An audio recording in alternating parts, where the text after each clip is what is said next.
Halo, bertemu kembali dengan saya Ide Bagus Madayuda Permana dengan materi alat pemenuhan kebutuhan manusia.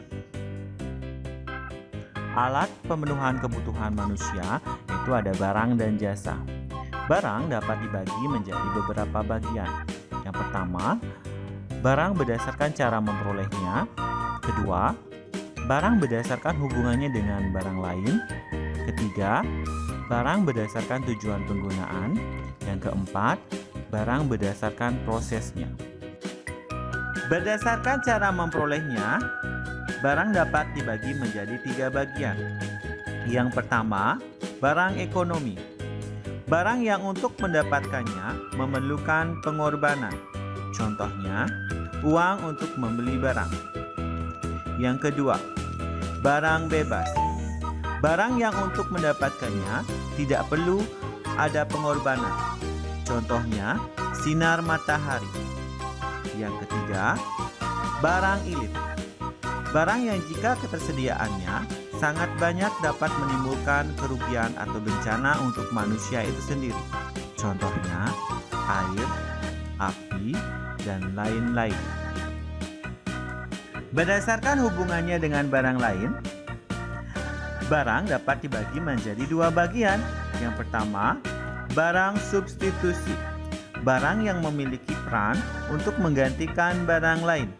Contohnya, nasi digantikan dengan roti. Nasi dapat juga digantikan dengan jagung, dan lain-lain. 2. Barang komplementer. Barang yang memiliki peran sebagai pelengkap dari barang lain. Contohnya, gula bisa melengkapi kopi. Tinta bisa melengkapi spidol atau pulpen.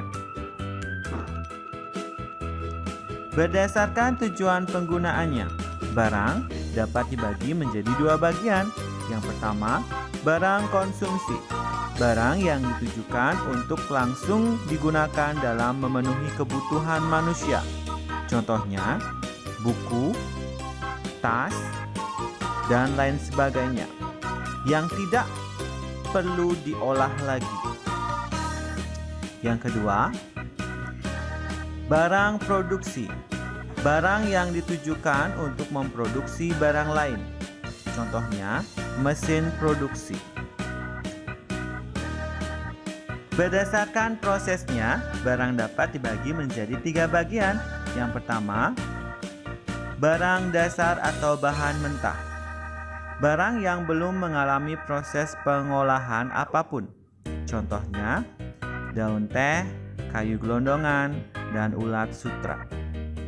Yang kedua, barang setengah jadi. Barang yang telah mengalami proses pengolahan tetapi belum jadi dan membutuhkan pengolahan lebih lanjut. Contohnya, benang dari ulat sutra dan lain sebagainya. Yang ketiga, barang jadi. Barang yang telah mengalami proses pengolahan akhir dan siap dikonsumsi. Contohnya, baju dan lain sebagainya. Kegunaan alat pemenuhan kebutuhan manusia. Yang pertama, kegunaan bentuk. Benda akan bertambah kegunaannya jika diubah dari bentuk asalnya. Contohnya, dari kayu menjadi meja atau kursi, dan lain sebagainya. Kedua, kegunaan tempat. Benda akan bertambah kegunaannya jika dipindahkan dari satu tempat ke tempat lain. Contohnya, perahu tidak bernilai jika ditempatkan di daratan, tapi beda halnya jika dia berada di pantai atau di lautan. Ketiga, kegunaan waktu. Benda akan bertambah kegunaannya jika dipakai di waktu tertentu. Contohnya, jas hujan, dan lain sebagainya. Kegunaan kepemilikan. Benda akan bertambah kegunaannya jika telah ada pemiliknya.